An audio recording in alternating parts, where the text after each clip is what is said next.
Volodymyr Zelensky delivering a powerful address to Congress yesterday. He spoke for about 19 minutes and at the end got a standing ovation from the House and Senate. Yeah, for more on this, let's welcome in Pennsylvania Congressman, Iraq war veteran, and member of the House Committee of Foreign Affairs, Guy Reschenthaler. Congressman, welcome back to our program this morning. So President Zelensky is claiming the hesitance to impose the no-fly zone is leading him to act as if there is no open door for Ukraine to join NATO. How do you think this statement is going to impact negotiations with Russia? Well, I think it's interesting that everybody's saying some of the folks that are naysayers here say that we can never allow Ukraine to be part of NATO. The irony is if NATO had accepted Ukraine into the NATO alliance, Putin never would have invaded Ukraine. So it's amazing that we're seeing some in the West try to capitulate and appease Putin in the face of his aggression.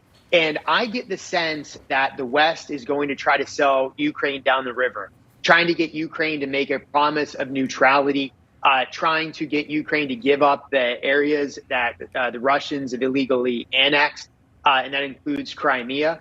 And why would the Ukrainians do that? Think about it. In the late 90s, the United States and Great Britain guaranteed Ukrainian sovereignty if Ukraine gave up their nuclear weapons.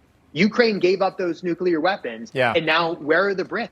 Yeah, we didn't back them up. Americans now. They thought, exactly. It's 30 years later, they thought we were going to back them up. George H.W. Bush negotiating that deal and Bill Clinton seeing it through.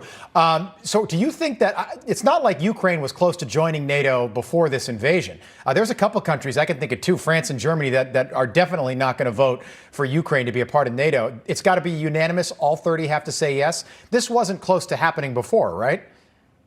No, it wasn't. And the fact that you had olive branches that were being extended by some countries to Ukraine led to joining NATO led to the confusion. But I still stand by the fact that I think that NATO should, Germany and France should get out of the way, and we should allow Ukraine to join NATO, because otherwise you're just going to see Putin and the Russians solidify those bases of power, wait a few years, just like they did between now and 2014 when they took Crimea.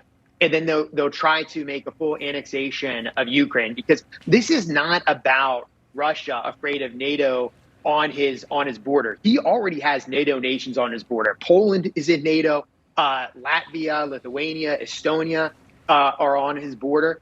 So this is really about the total annexation of Ukraine, because ultimately Putin wants to reunite all those Soviet bloc nations from the USSR into the Russian Federation. The peace deal that should be negotiated is this: that Zelensky and the Ukrainians should be free to join any alliances they choose.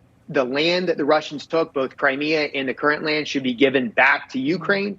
That should be starters for any negotiation. I just wish that Biden had that kind of resolve, and I wish that Biden was as resolute in defending freedom as Zelensky is. If Zelensky is a modern-day Churchill, Biden is a modern-day Chamberlain. He has sold out the West. He's acquiesced, and that weakness has led to the aggression you're seeing from Russia. Wow. Yeah, Congressman, we have about 15 seconds left, but the Biden administration giving millions in aid. They're giving anti-arm weapons, body armor, guns, and drones. Is this enough?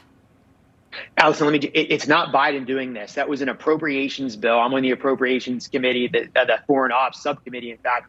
We put that in an appropriations package. We voted that out of Congress. Joe Biden is just signing the dotted line. So this isn't some miraculous step that Biden's taken. Is that enough? I don't think so. I still am calling for a no-fly zone. I think we should be engaged in electronic warfare, jamming the Russian planes, grounding those planes that are bombing civilians. But it's better than nothing. We need to get those MiG-29s to the Ukrainians as well. So Biden is still not leading. More should be done in this situation. Congressman, great to have you back on. We appreciate it. Back-to-back days. Thanks so much for the analysis. Good to see you. Guy Reschenthaler joining us this morning.